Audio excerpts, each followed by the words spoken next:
Ciao ragazzi, visto che ricevo spesso commenti su come faccio a rifinire le mie statue, ho deciso di farci un video dedicato. Questo è il sistema che preferisco. Non lo so, mi piace dare un aspetto antico a ciò che faccio, mi sembra di conferirgli un valore maggiore, anche se poi magari non è così. Inoltre trovo che il legno abbia già un'estetica e un colore eccezionale, che va valorizzato invece che coperto, almeno nella maggior parte dei casi. Prima di cominciare ci tengo a sottolineare che tutto ciò che dirò è frutto dell'esperienza di un intagliatore non esperto che ha cominciato da circa un anno.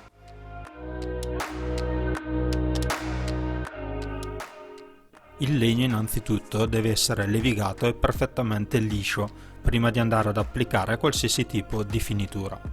Utilizzo per la levigatura principalmente carta vetrata a grana fine e spugnette abrasive, anche loro a grana fine. Queste ultime in particolare trovo che abbiano una resa eccellente, non dovrebbero mancare nell'arsenale di un intagliatore.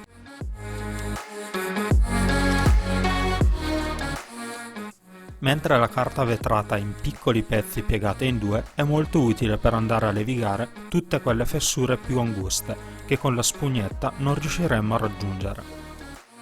Io utilizzo in prevalenza legno di tiglio, che è morbidissimo, specialmente quello americano, link per l'acquisto in descrizione, ma ha il difetto di essere molto poroso, assorbe copiosamente qualsiasi finitura gli si applichi, senza restituire brillantezza. Quindi per prima cosa dovrò andare a cercare di impermeabilizzarlo un pochino, compito che svolge perfettamente il Danish Oil, che costa un po' caro, ma a differenza di altri oli economici che potete trovare in qualsiasi fai da te, come l'olio pagliarino, che non raccomando per il tiglio, lascia come uno strato resinoso che va ad otturare, se non tutti, gran parte dei pori della superficie del legno.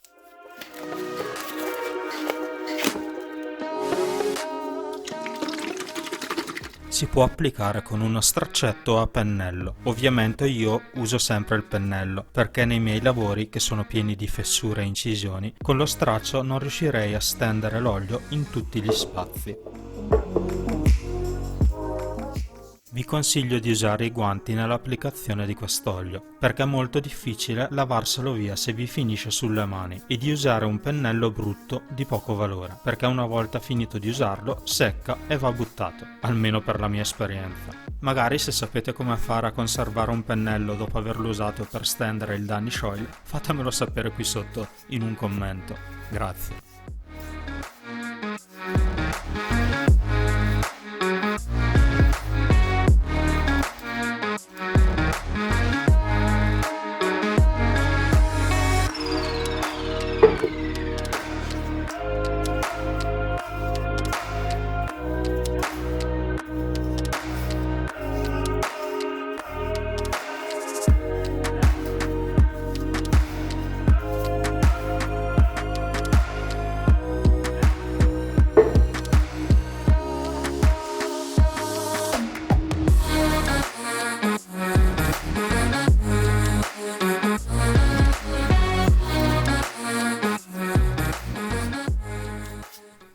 Una volta steso uniformemente, lo lascio asciugare per qualche ora.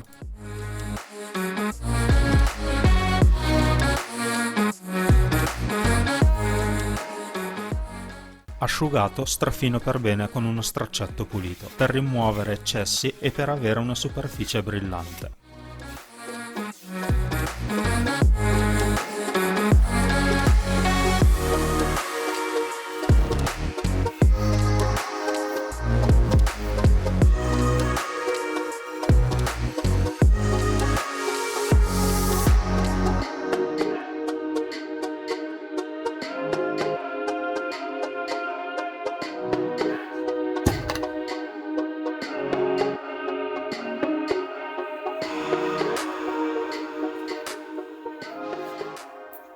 Ora sono pronto per applicare la cera anticante della Fleur, spero si pronunci così, praticamente nello stesso modo, andando magari a picchiettare con il pennello nelle zone dove è più difficile far arrivare il prodotto.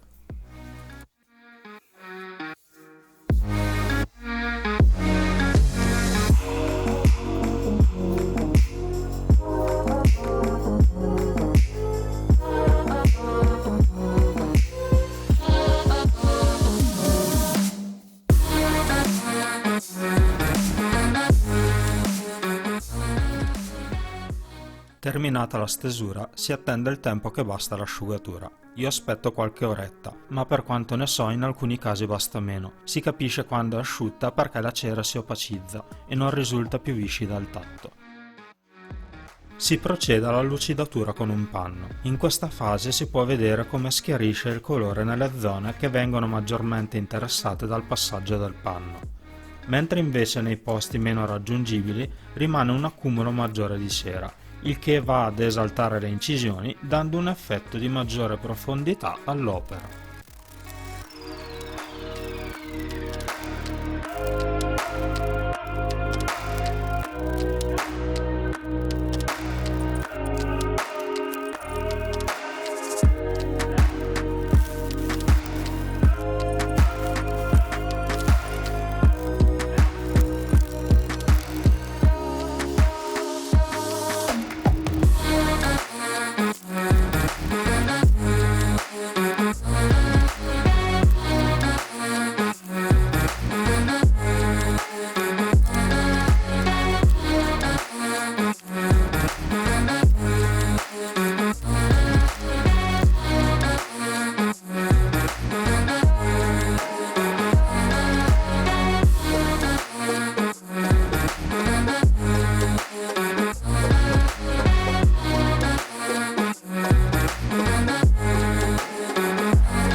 Dimenticavo, se volete dare toni più chiari o lasciare un effetto naturale, vi consiglio la gamma di cere della 900, si applicano nello stesso modo. Anche di questo tutti i link li trovate qui sotto. Bene, credo di aver detto tutto per conferire alle vostre sculture lo stesso effetto che vedete nelle mie, se vi piace, se no fate in un altro modo. Grazie per aver guardato, spero che il video vi sia stato utile, se sì lasciatemi un like, iscrivetevi al canale e condividete. Io vi do appuntamento alla prossima qui sul canale dell'Alchimista. Ciao!